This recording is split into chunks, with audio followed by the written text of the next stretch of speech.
নমস্কার, আমি অসুস্থ ছিলাম তো আধুনিক করতে পারিনি। আমি একটা নতুন নিয়েছি যে আলু দিয়ে আলু করে খাস্তা কচুরি বানাবো। আপনার চা কফি দিয়ে খাবেন, ভালো লাগবে, এত টেস্টি হবে না। আমার ছেলে ডিলিট করে দিয়েছে, আমি আপনাদের দেখিয়েছিলাম, ওটা ডিলিট হয়ে গেছে।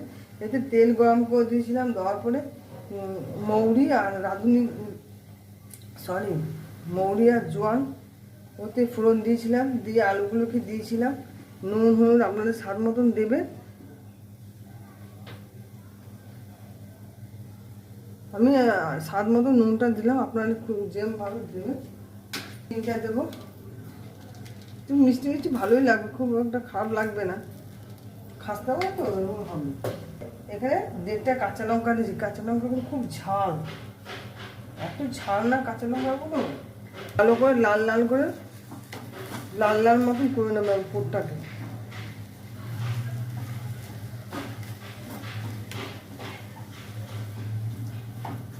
আমার ডিলিট হওয়ার জন্য আপনার অনেক একটু ক্ষমা করে দেবেন।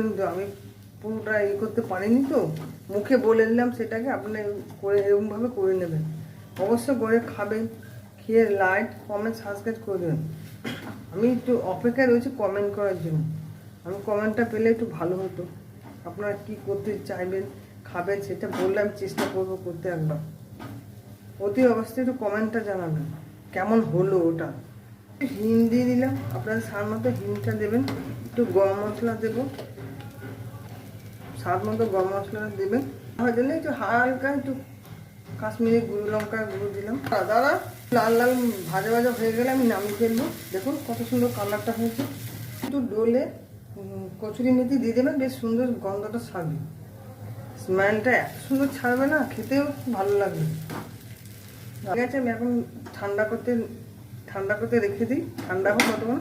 এক বাটি নিলাম ময়দাটা, স্বাদ মতো চিনি দেবো, আমি চিনি দেবো, মতো নুনটা দেবো, 1 চামচি দিয়ে 2 চামচি তেলটা দেবো, রিফাইন্ড তেলটা। পেস্ট করে একটু জোয়ান দিয়ে দেবেন, বেশ ভালো লাগবে, দাঁতে লাগবে তো, হজম শক্তি হবে, ভালো লাগবে।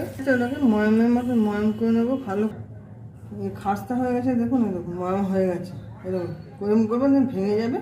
তারপরে জল দিয়ে যেমন আটা লুচি খাবে এরকম করে ডো বানাবো আস্তে আস্তে করে। হয়ে গেছে, আমি একটু 15 মিনিট রেস্ট রাখছি। ডো বানিয়ে ফেলছি, যে এরকমভাবে করছি, আপনারা এরকম করে ডোগুলো বানিয়ে নেবেন। তেলটা গরম হোক, রুটি করে আমি সেভাবে রুটিটা করে নিচ্ছি। তেল দেবের মধ্যে তেল মিশিয়ে দিলাম, তারপরে গুটি আবার দিলাম, কেটে নিলাম এবং ঢুকিয়ে দিলাম। আপনি এভাবে করে খাবেন। খাস্তা কচুরি বানিয়েছি।